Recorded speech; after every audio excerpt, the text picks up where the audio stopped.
Exam में पूछे जाने वाले कुछ महत्वपूर्ण प्रश्न जिनके उत्तर में विद्यार्थी अक्सर गलतियां कर देते हैं, इनका संपूर्ण स्पष्टीकरण और ट्रिकी मेथड के साथ अध्ययन समृद्ध स्वर, अर्ध समृद्ध स्वर, विवृत स्वर, अर्ध विवृत स्वर, इन सब का भी हम संपूर्ण स्पष्टीकरण के साथ अध्ययन करेंगे। दोस्तों, सबसे पहले हमारे चैनल को सब्सक्राइब कीजिए। आइए शुरू करते हैं आज की ये वीडियो। वर्ण परिभाषा: वह छोटी से छोटी ध्वनि जिसके और टुकड़े नहीं किए जा सकते उसे वर्ण कहते हैं। यानी दोस्तों, वर्ण जो है वो भाषा की सबसे छोटी इकाई होती है जिसके हम और अधिक टुकड़े नहीं कर सकते। भाषा के दो रूप होते हैं, एक लिखित यानी लेखन की दृष्टि से, दूसरा मौखिक यानी उच्चारण की दृष्टि से। उच्चारण की दृष्टि से बात की जाए तो भाषा की सबसे छोटी इकाई ध्वनि है, यानी जब हम बोलते हैं, और लिखित रूप से बात की जाए तो भाषा की सबसे छोटी इकाई वर्ण है। इनके फिर और अधिक टुकड़े नहीं किए जा सकते। दोस्तों, एग्जाम में अगर प्रश्न पूछा जाए कि भाषा की सबसे छोटी इकाई कौन सी है, तो आपको ध्वनि के ऊपर टिक लगाना है। ध्वनि ऑप्शन में नहीं है। और भाषा की इकाई के बारे में पूछा जाए तो आपको फिर वर्ण के ऊपर टिक लगाना है। सबसे पहले ध्वनि के ऊपर टिक, ध्वनि ऑप्शन में नहीं है तो फिर वर्ण के ऊपर आपको टिक करना है। यानी वर्ण भाषा की सबसे छोटी इकाई है। तो दोस्तों, भाषा क्या होती है? भाषा हमारे जो मन के भाव है उनको अभिव्यक्त करने का एक साधन है। इसे ही हम भाषा के नाम से जानते हैं। यानी हमारे मन में जो भी भाव आते हैं, जो हमारे मन की अभिव्यक्ति है, हमारे मन में आने वाले विभिन्न प्रकार के विचार, इनको हम जब दूसरों के सामने प्रकट करते हैं तो इसे हम भाषा के नाम से जानते हैं। भाषा की सबसे छोटी इकाई वर्ण या अक्षर है और इन वर्ण या अक्षरों को भाषा की मूल ध्वनियाँ कहा जाता है, क्योंकि इनका और अधिक हम विभाजन नहीं कर सकते और टुकड़े नहीं कर सकते। वर्णमाला, पूरी जो वर्ण है, वर्णों का जो समुदाय है, परिवार है, उनसे मिलकर के ये वर्णमाला बनती है।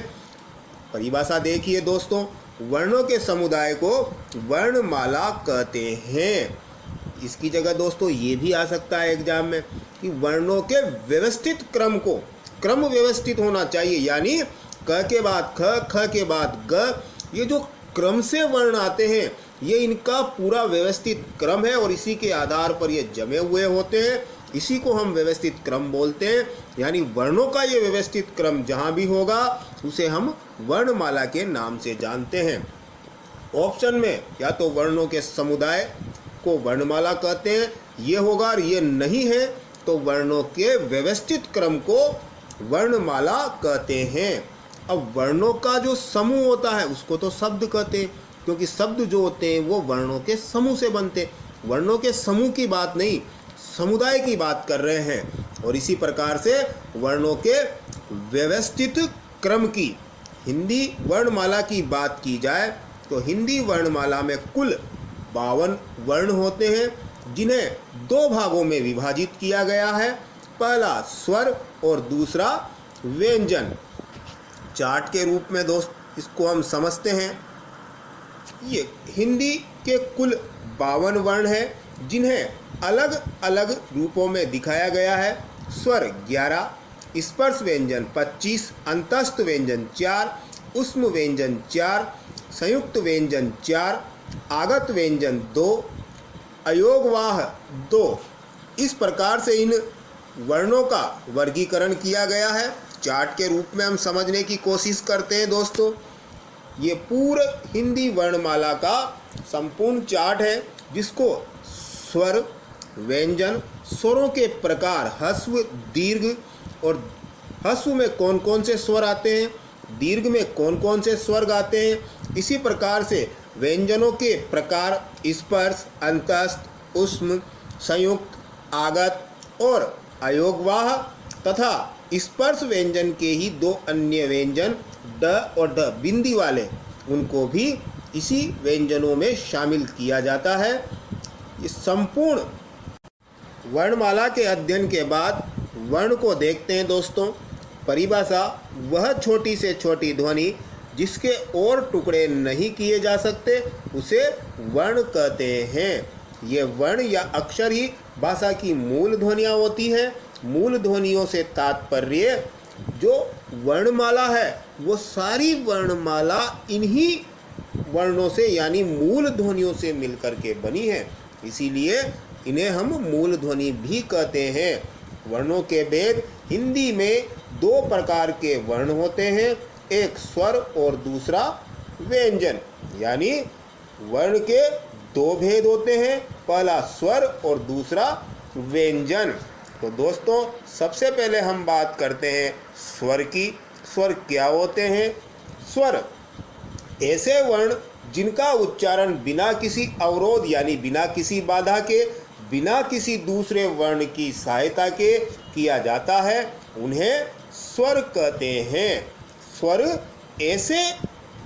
ऐसे वर्ण होते हैं जिनके उच्चारण के लिए हमें किसी दूसरे वर्ण की सहायता की आवश्यकता नहीं होती, यानी स्वर वो कहलाते हैं जिनका उच्चारण बिना किसी दूसरे की सहायता के किया जाता है।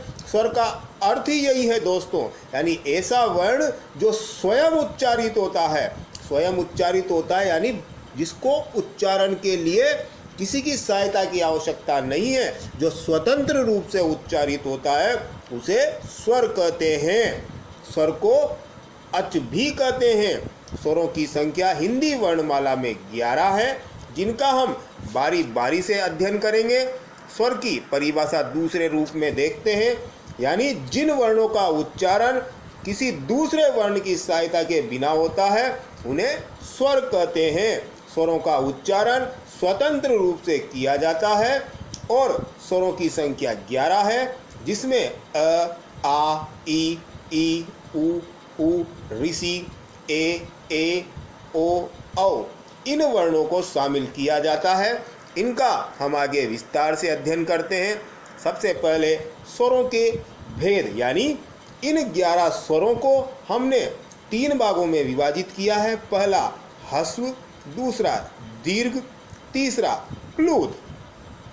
ह्रस्व स्वर में कौन कौन से स्वर आते हैं? अ, ई, उ, ऋषि। इन चारों को मूल स्वर भी कहते हैं। इसका कारण बाकी जो स्वर हैं उनका निर्माण इन्हीं मूल स्वरों से हुआ है। तो ह्रस्व स्वर में ये 4 स्वर आते हैं और दीर्घ में आ, ई, उ, यानी इन तीनों का निर्माण इन तीनों में अ, ई, उ में एक एक मात्रा बढ़ा देने से हुआ है।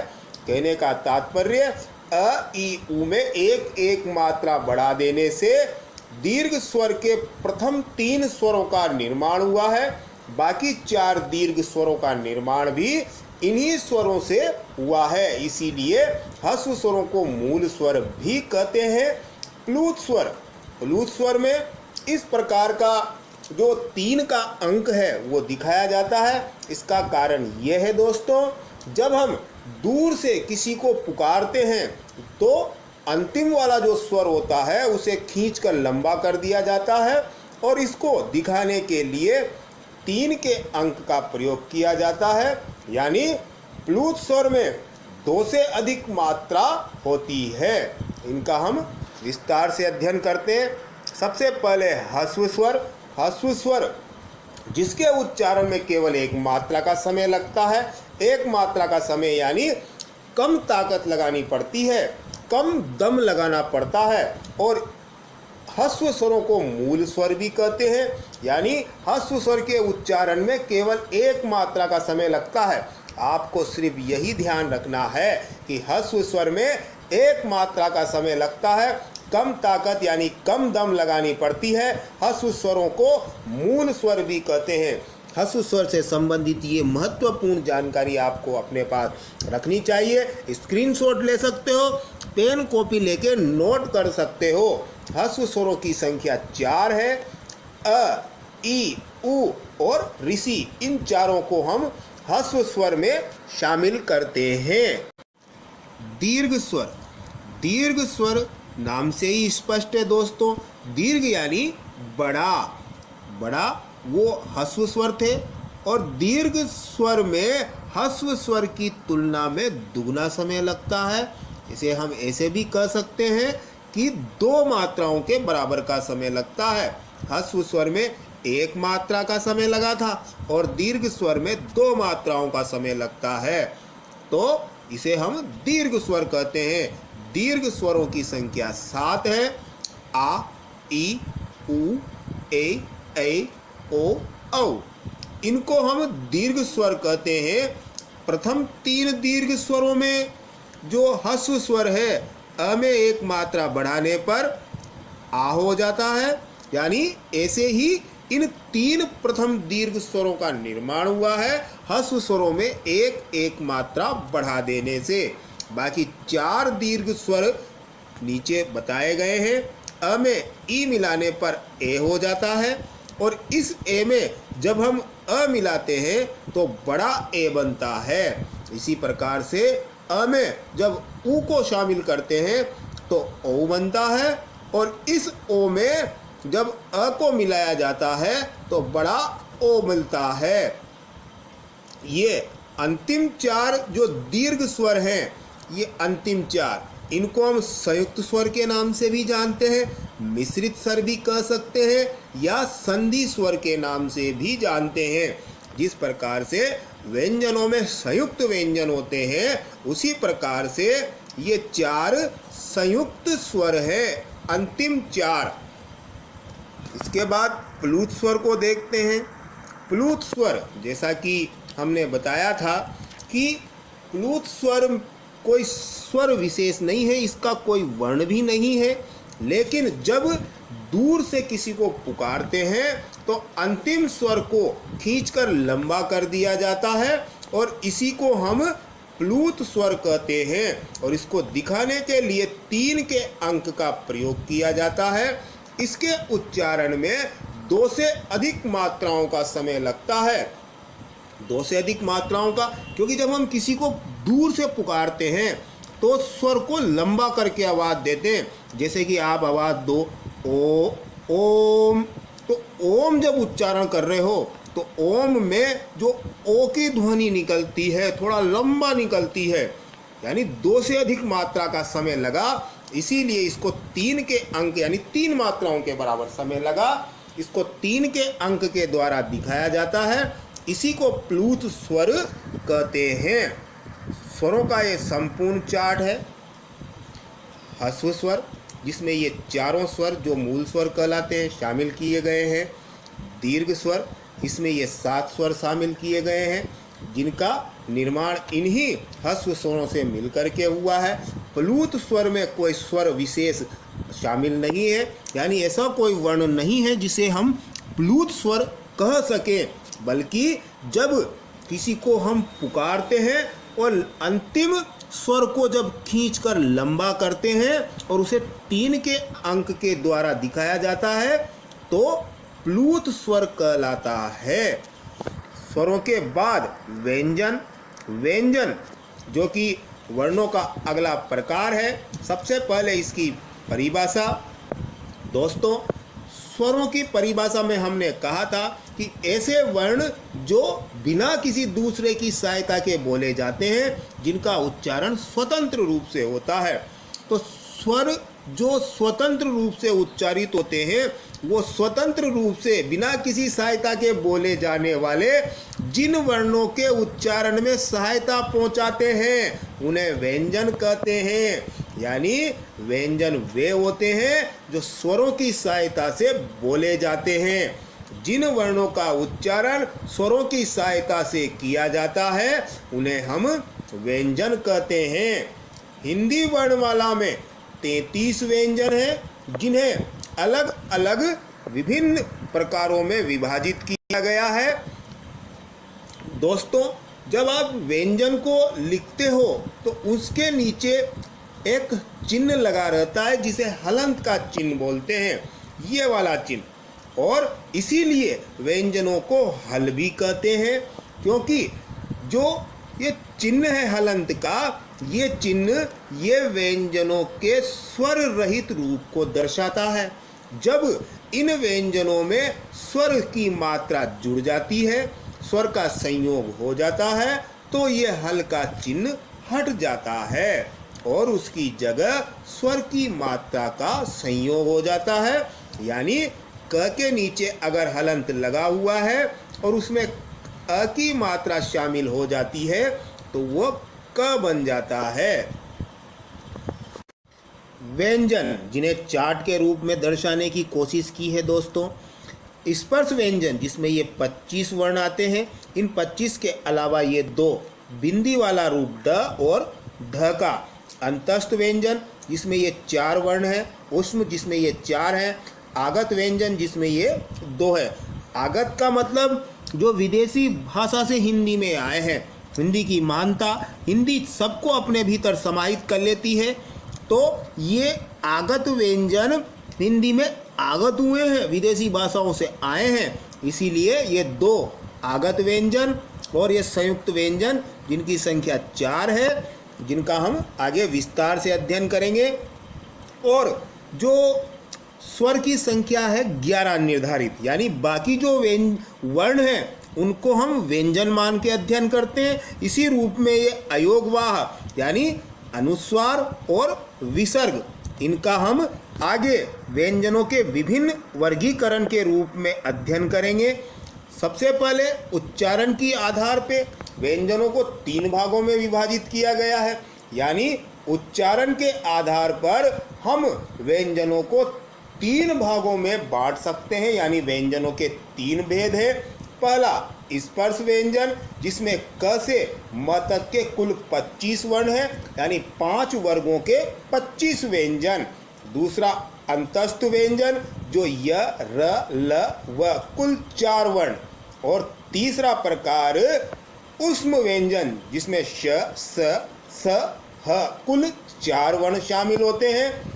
अब सबसे पहले स्पर्श व्यंजन का अध्ययन करते हैं दोस्तों। जैसा कि नाम से ही स्पष्ट है, स्पर्श यानी जब हम इनका उच्चारण करते हैं तो हमारी जीभ मुख के किसी न किसी भाग को स्पर्श करती है और फिर वायु थोड़े समय के लिए मुख में रुक के झटके से बाहर निकल जाती है।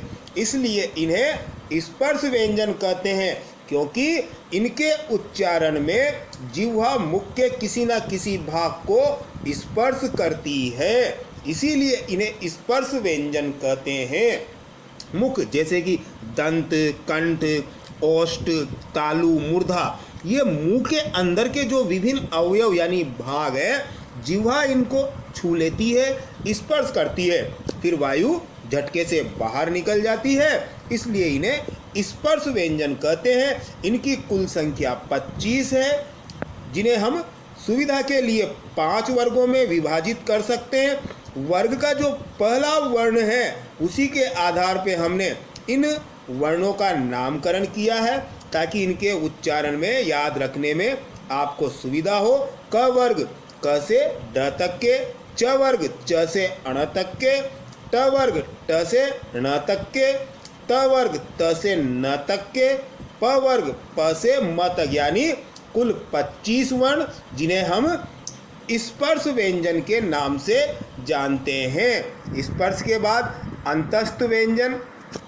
अंतस्थ व्यंजन जिनका उच्चारण करते समय वायु को थोड़ी देर के लिए अंदर रोकते हैं, अंदर यानी अंतः अंदर रोका जाता है, फिर कम शक्ति के साथ छोड़ दिया जाता है, इन्हें अंतस्थ व्यंजन कहते हैं। अंतस्थ यानी वायु को अंदर रोका जाता है थोड़ी समय के लिए, अंतः, और जब ये बाहर निकलते हैं य र ल व, इनका उच्चारण करके देखिए, ऐसा लगता है जैसे वायु थोड़ा रुक करके बाहर निकलती है, और इनको बोलने में हमें ज़्यादा शक्ति लगाने की, ज़्यादा दम ताकत लगाने की आवश्यकता नहीं होती।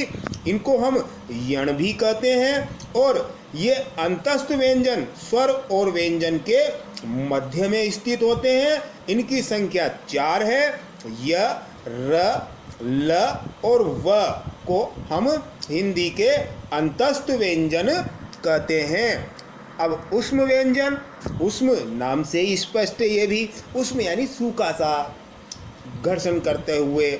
तो जिन व्यंजनों के उच्चारण में वायु धीरे धीरे रगड़ खाते हुए बाहर निकलती है उन्हें हम उष्म या घर्षक व्यंजन कहते हैं। घर्षक यानी वायु धीरे धीरे रगड़ के साथ घर्षण करते हुए बाहर निकलती है, इन्हें हम घर्षक व्यंजन कहते हैं। इनकी संख्या भी 4 है, श, स, स और ह। ये 4 उष्म व्यंजन हैं।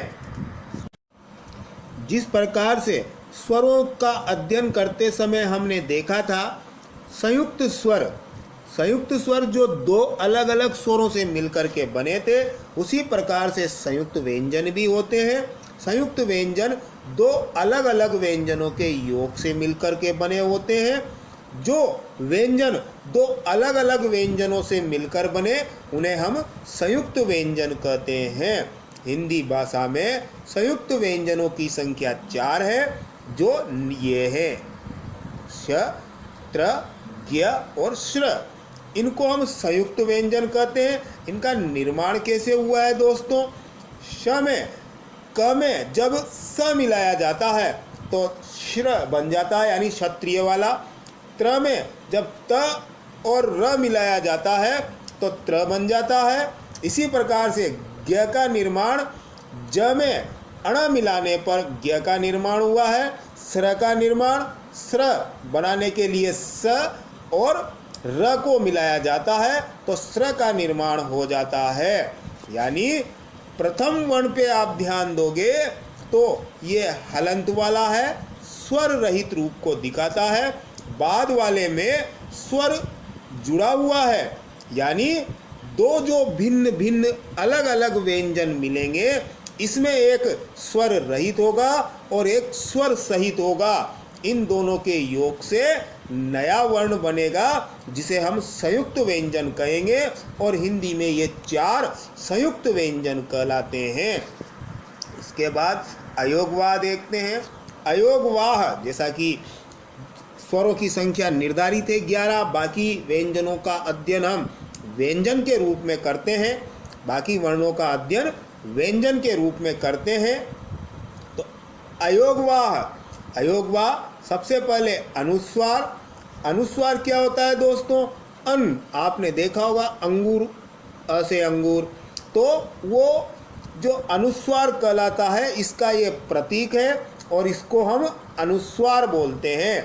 ये स्वर के बाद में बोला जाता है। इन शब्दों को देखिए, चंचल, इसके ऊपर ये जो बिंदी लगी हुई है, दंत, ये बिंदी लगी हुई है, कंठ, ये बिंदी है, छंद में ये बिंदी है, ऐसे और भी अनेक शब्द हैं, इसे हम अनुस्वार कहते हैं। इसके बाद विसर्ग, जो 2 बिंदी का अह आपने पढ़ा होगा, विसर्ग का प्रयोग पृथक रूप से किया जाता है, यानी वर्ण में शामिल होकर इसका उपयोग नहीं होता, इसका अलग से उपयोग किया जाता है, पृथक रूप से उच्चारण होता है। जैसे हरि, विसर्ग लग जाने पर हरिः, प्रात में विसर्ग लग जाने पर प्रातः। अब विसर्ग सहित रूप को आप प्रात नहीं बोलोगे, प्रातः, यानी विसर्ग का उच्चारण पृथक रूप से होता है।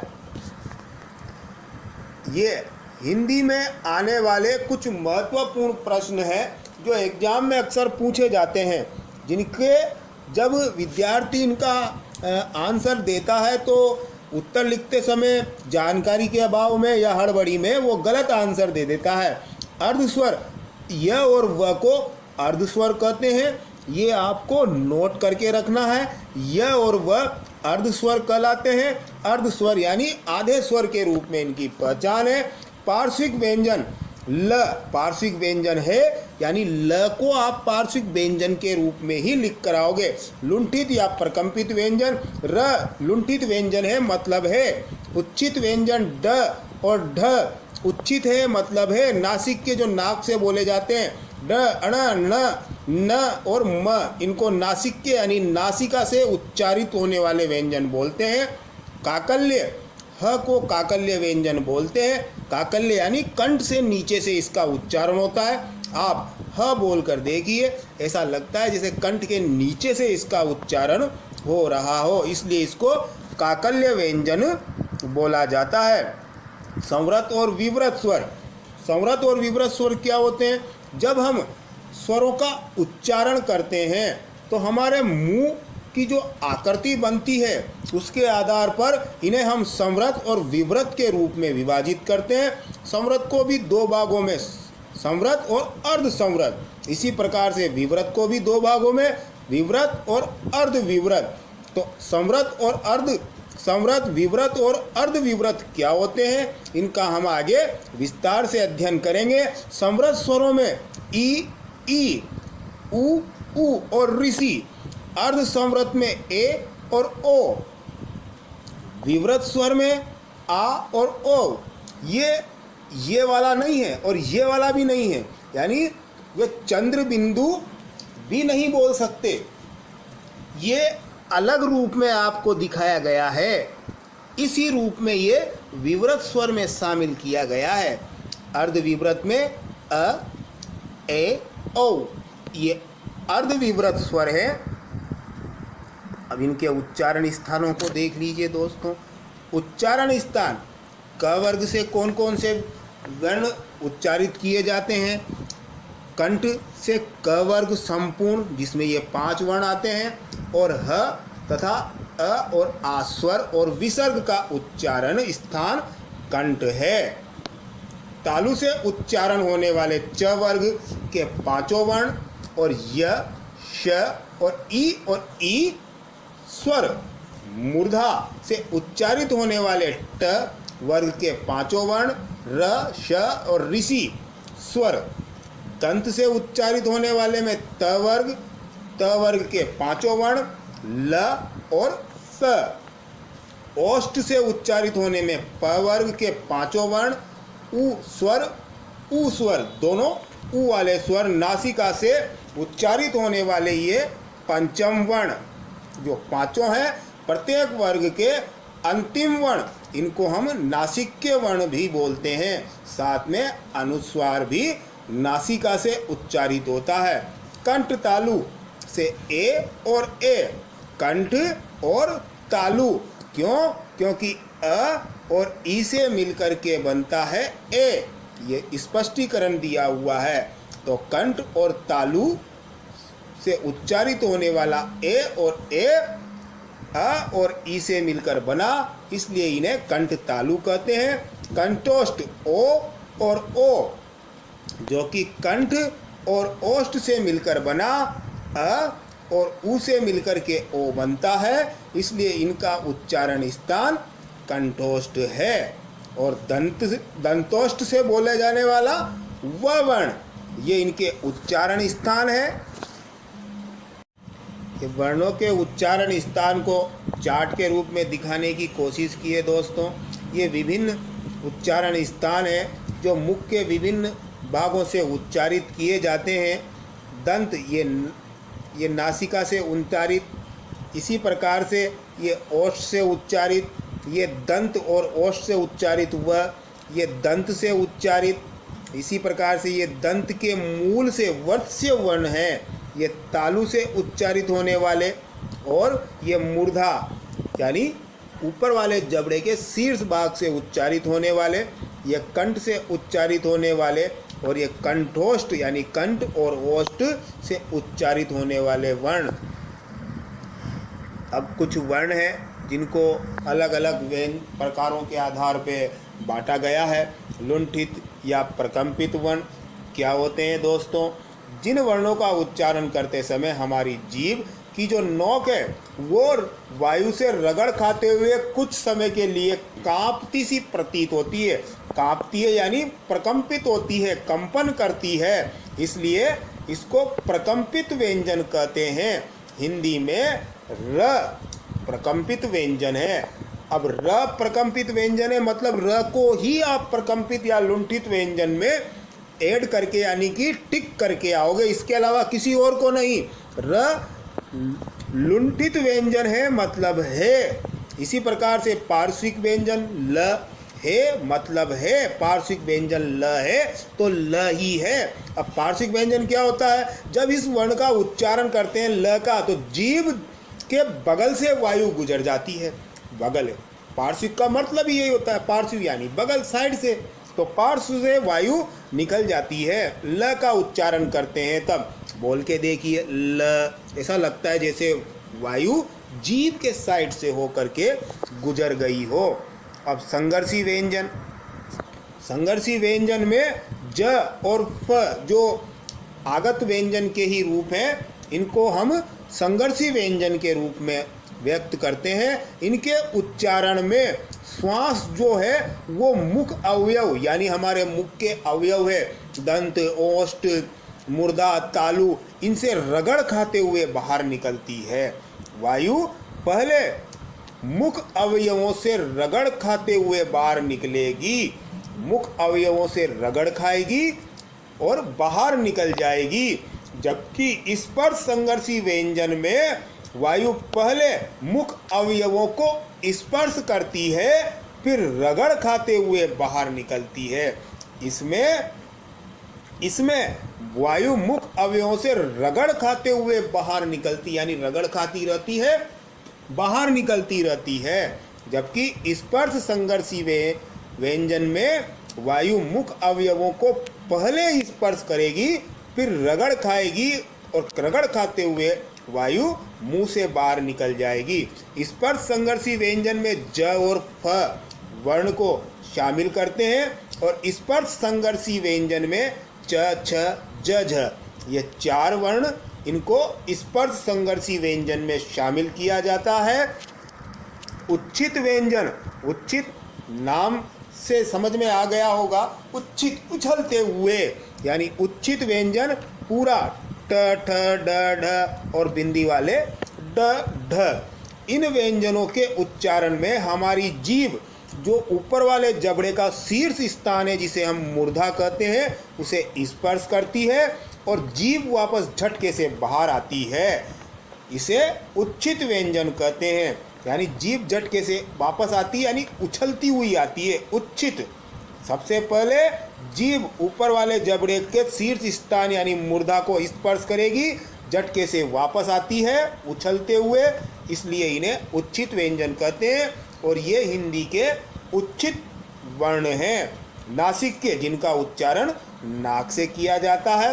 प्रत्येक वर्ग का अंतिम वर्ण यानी पंचम वर्ण जो है उसे नासिक के वर्ण कहते हैं। क वर्ग का ड, इसी प्रकार से बाकी इनको हम नासिक के या पंचम वर्ण कहते हैं, क्योंकि इनके उच्चारण करते समय वायु मुख अवयवों से पूरी तरह बाहर नहीं आती।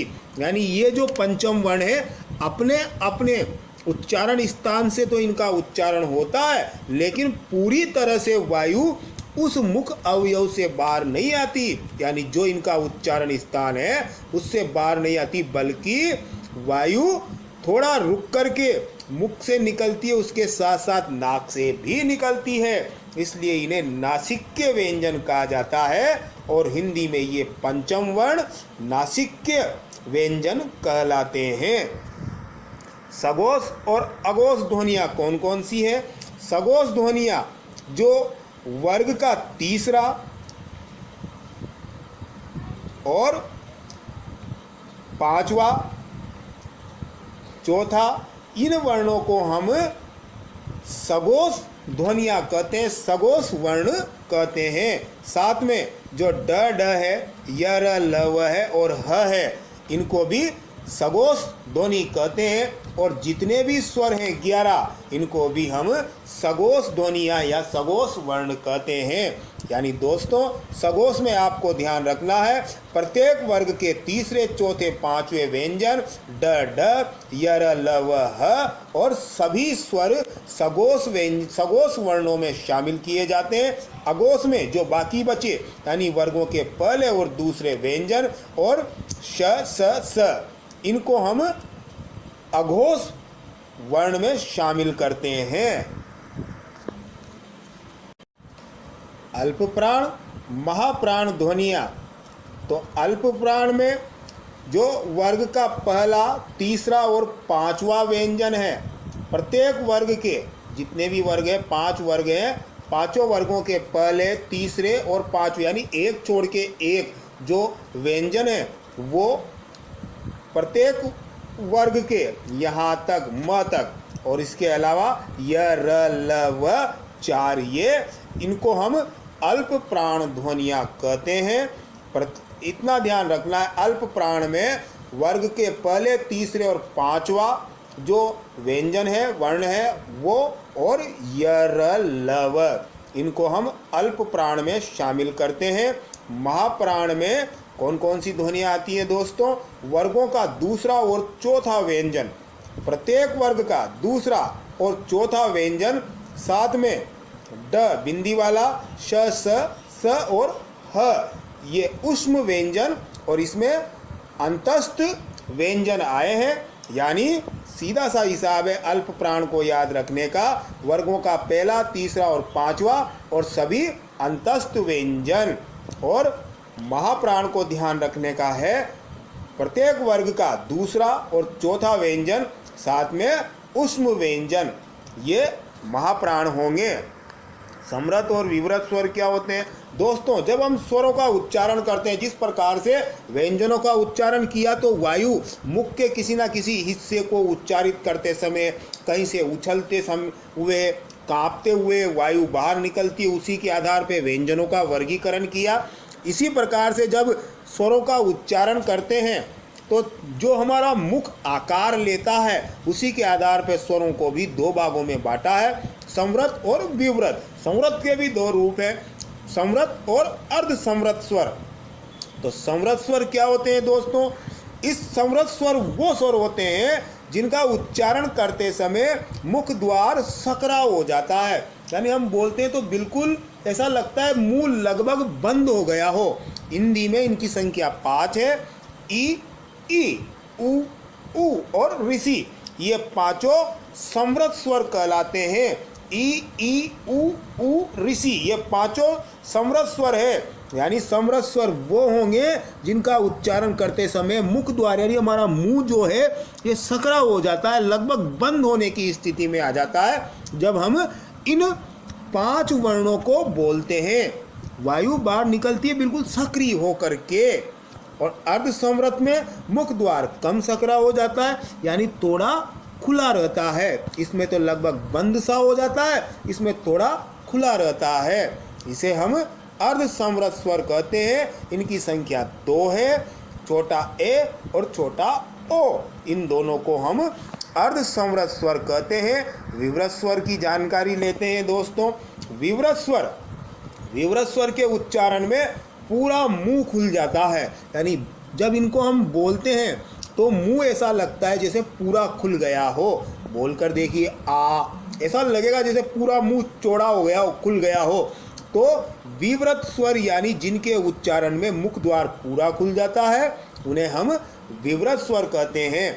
आ और ओ ये विवृत स्वर के रूप हैं। अर्ध विवृत स्वर, इन स्वरों के उच्चारण में अर्ध यानी जिसे विवृत है पूरा खुला था, अर्ध विवृत यानी आधा खुला रहेगा। तो अर्ध विवृत स्वर वो स्वर होते हैं जिन स्वरों के उच्चारण में हमारा मुंह द्वार आधा खुला हो जाता है। ये अ, बड़ा ए और बड़ा ओ, ये वो स्वर है जिनके उच्चारण में हमारा मुंह जो है वो आधा खुला रहता है। इन्हें अर्ध विवृत स्वर कहते हैं। ये पूरी जो वर्णमाला है उसे हम चार्ट के रूप में फिर देख लेते हैं। स्वर में ह्रस्व और दीर्घ, 4 ह्रस्व और 7 दीर्घ स्वर।